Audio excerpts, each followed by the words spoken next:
नमस्कार। आज के वीडियो में हम लेकर आए हैं हिंदी प्रखर कार्य पुस्तिका कक्षा 8 कार्यपत्र की 81 से लेकर 85 तक।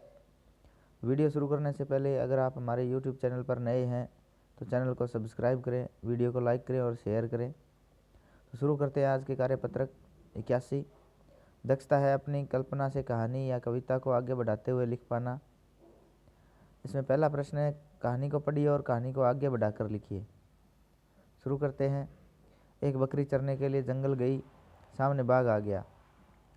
बकरी पहले तो घबराई, फिर हिम्मत जुटाकर बोली, अगर मुझे न खाओ तो मैं तुमको 3 सच्ची बातें बताऊंगी। बाघ बकरी की बात मान गया। बकरी बोली, पहला सच, अगर तुम मुझे न खाओ और यह बात जाकर दूसरे बाघों को बताओ तो वे तुम्हारी बात को झूठ समझेंगे। सच है न? बाघ बोला, एकदम सच है। दूसरा सच बताओ। बकरी बोली, अगर तुम मुझे न खाओ और मैं यह बात दूसरी बकरियों को बताऊं तो वे मुझे झूठा समझेगी। सच है न? बाघ बोला, हाँ यह भी सच है। अब तीसरा सच बताओ। तो बकरी बोली, तीसरा सच यह है कि तुम्हारा पेट भरा है। अगर ऐसा नहीं होता तो मैं अब तक तुम्हारे पेट में होती।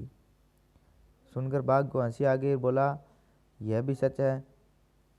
अब इसको आगे बढ़ाते हैं। बकरी बोली, तुमने वादा किया था, अब तुम मुझे छोड़ दो।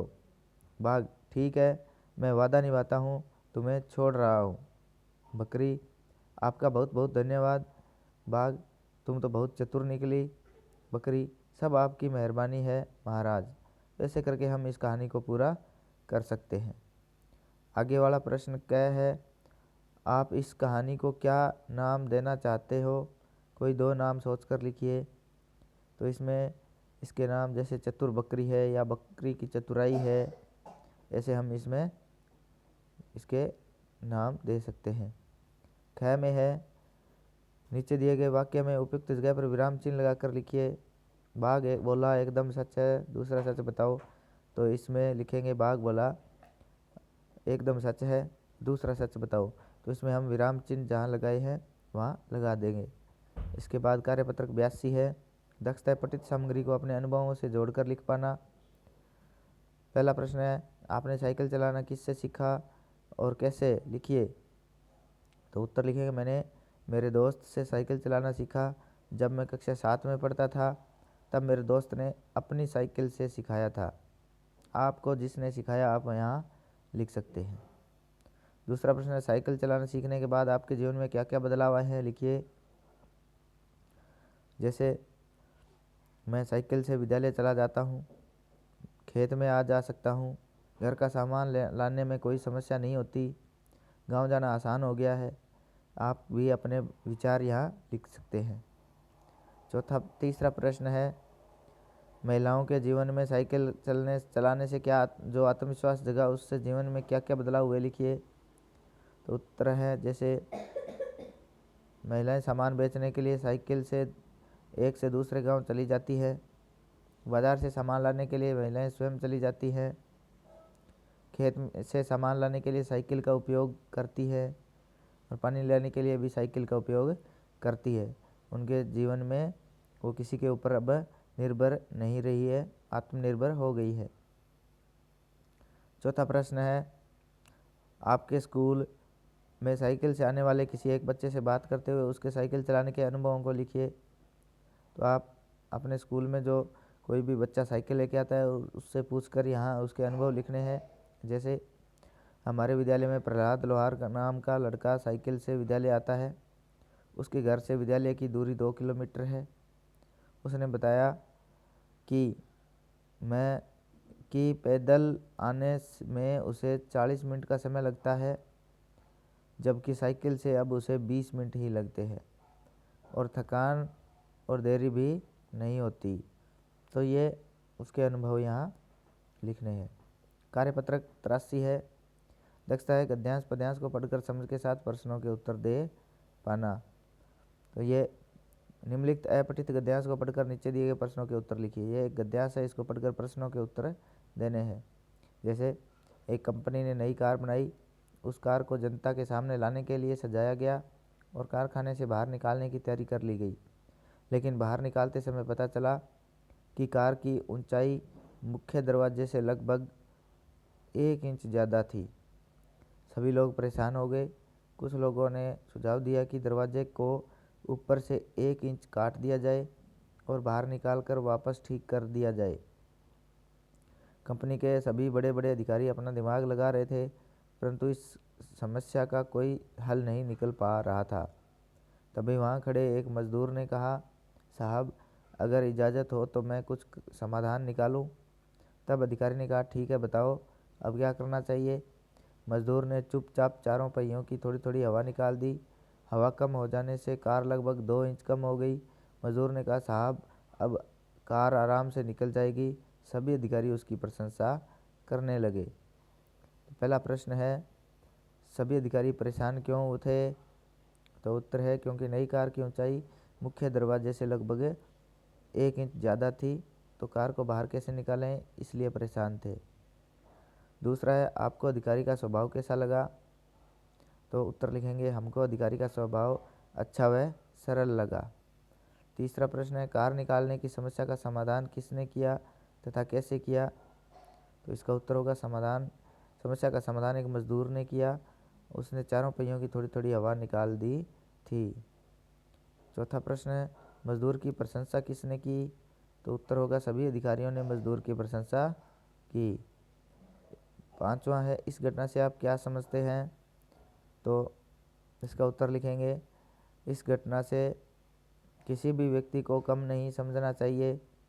सभी से विचार विमर्श कर हर समस्या का हल निकाला जा सकता है। छठा प्रश्न है, आपके अथवा आपके किसी परिचित ने कभी किसी समस्या का हल या समाधान अपने स्तर पर निकाला हो तो लिखिए। तो उत्तर लिखते हैं, जैसे कि एक बार हमारे गांव में एक अधिकारी की गाड़ी कीचड़ में फंस गई थी। तब कुछ ग्रामवासियों ने मिलकर गाड़ी को बाहर निकाला था। आप भी यहाँ कोई किसी समस्या आपने हल की हो तो यहाँ लिख सकते हो। इसके बाद कार्यपत्रक 84 है, दक्षता, व्यवहारिक व्याकरण, सामासिक शब्दों की पहचान कर पाना। पहला है, निम्नलिखित समस्त पदों को उनके समास घर से मिलाइए। घर है और पदों को मिलाना है। जैसे चारपाई है तो उसमें द्विगु समास है। इसके बाद महाराज है तो इसमें कर्मधारय समास है। महान है जो राजा, तो ये कर्मधारय में आएगा। त्रिनेत्र, 3 नेत्र, तो द्विगु समास में आएगा। इसके बाद माखन चोर, माखन को चुराने वाला तत्पुरुष समास में आएगा। तिरंगा, 3 रंग का, तो इसमें द्विगु समास है। इसके बाद नील गाय है तो ये कर्मधारय है। स्वर्ण कमल, तो इसमें भी कर्मधारय आएगा, स्वर्ण रूपी कमल। इसके बाद विद्यालय है तो विद्या के लिए आलय है तो तत्पुरुष समास आएगा। सप्ताह 7 अहन, तो द्विगु समास आएगा। नवरात्र, इसमें भी द्विगु समास आएगा। इसके बाद आगे वाला प्रश्न है, समस्त पदों में उचित समास में निशान लगाइए। चौराहा, चौराहा में द्विगु समास होगा क्योंकि इस पहला पद है वो संख्यावाची है। दोपहर, तो इसमें भी दोपहर के बाद, तो इसमें भी द्विगु समास आएगा। राधा कृष्ण, राधा और कृष्ण, इसमें द्वंद्व समास है। प्रतिदिन, तो इसमें अव्ययी भाव समास आएगा। प्रतिदिन, यहाँ पर पहला पद अव्यय है। गजानन, गज का आनन है जिसका, तो ये कर्मधारय समास आएगा। इसके बाद कार्यपत्रक 85 है, इसमें दक्षता है गद्यांश पद्यांश को पढ़कर समझ के साथ प्रश्नों के उत्तर दे पाना। इसमें है, दी गई कविता को पढ़कर प्रश्नों के उत्तर लिखिए। कविता को पढ़ते हैं। निज गौरव नित ज्ञान रहे, हम भी कुछ हैं यह ध्यान रहे। सब जाए अभी पर मान रहे, मरने पर गुंजित गान रहे। कहो कुछ हो न तजो निज साधन को, नर हो न निराश करो मन को। कविता है, इसमें से प्रश्नों के उत्तर देने हैं। कविता में दिए गए शब्द तजो का अर्थ है, विकल्प है पकड़ना, छोड़ना या बांधना। तो तजो का मतलब होता है छोड़ना, तो यहाँ छोड़ना को सही करेंगे। दूसरा है, हमें किस बात का ध्यान रखना है, विकल्प है हम कुछ नहीं है, हम भी कुछ हैं, दोनों ही या दोनों ही नहीं। तो हमें ध्यान रखना है कि हम भी कुछ हैं। उसके बाद तीसरा प्रश्न है, सब कुछ खो जाए पर क्या नहीं खोना चाहिए? तो आत्मसम्मान यहाँ उत्तर हो जाएगा। चौथा प्रश्न है, मनुष्य को निराश क्यों नहीं होना चाहिए? तो उत्तर लिखेंगे कि निराश होने से कार्य में सफलता नहीं मिल पाती है।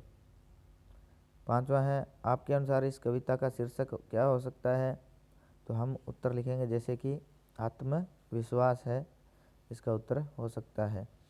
छठा है, कविता के भाव को अपने शब्दों में लिखिए। तो लिखेंगे कि कवि कहता है, तुम मानव हो, तुम्हें अपने गौरव का हमेशा ध्यान होना चाहिए, तुम्हें अपने होने का महत्व पता होना चाहिए, ऐसे कार्य करने चाहिए कि मृत्यु के बाद भी हमारा यशगान होता रहे। चाहे सब कुछ मिट जाए, अपने आत्मसम्मान को नहीं खोना चाहिए। चाहे कुछ भी विपत्ति आ जाए, अपने कर्म का त्याग नहीं करना चाहिए, निराश नहीं होना चाहिए। तो हमें इस कविता को हम इस भाव को लिख देंगे। इसके बाद आकलन 15 है। इसमें पहला प्रश्न है, कर्म शब्द को बोलचाल की भाषा में कहते हैं। तो 4 विकल्प दिए गए हैं, इनमें से हमारा जो उत्तर होगा वो है काम। कर्म को काम कहते हैं। दूसरा प्रश्न है, सांप शब्द का तत्सम शब्द रूप है। तो सांप का तत्सम होगा सर्प। तो हमारा तीसरा विकल्प है सर्प, इस पे सही का निशान लगाएंगे। तीसरा प्रश्न है, छात्रावास शब्द का संधि विच्छेद है। छात्रावास का सही संधि विच्छेद होगा छात्र प्लस आवास। तो इसमें 2 विकल्प सही दे रखे हैं, एक तो दूसरा और एक चौथा।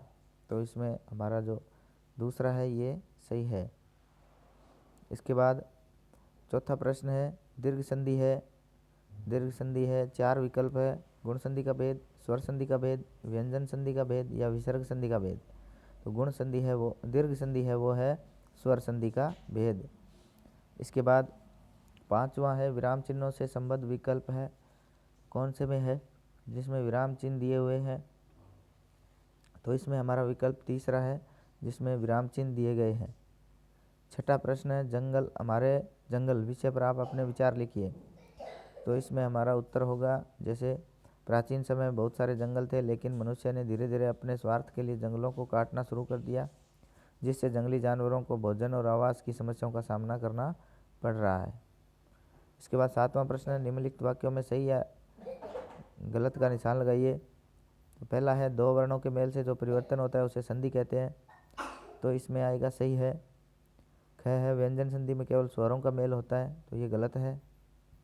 ग में स्वरों का मेल स्वर संधि में होता है। तो ये सही है। घ में है, स्वर संधि के 3 भेद होते हैं। तो ये गलत है। इसके बाद 8वां प्रश्न है, आप अपने काम समय से करते होंगे, काम समय से करने में के कोई 4 लाभ लिखिए।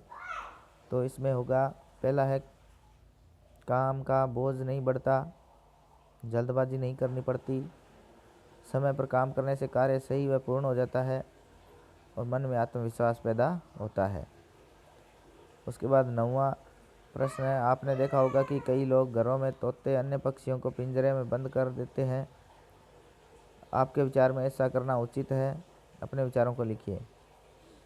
तो उत्तर लिखेंगे जैसे कि नहीं, ईश्वर ने सभी जीवों को स्वतंत्र जीवन प्रदान किया है, चाहे वह मनुष्य हो या जीव जंतु।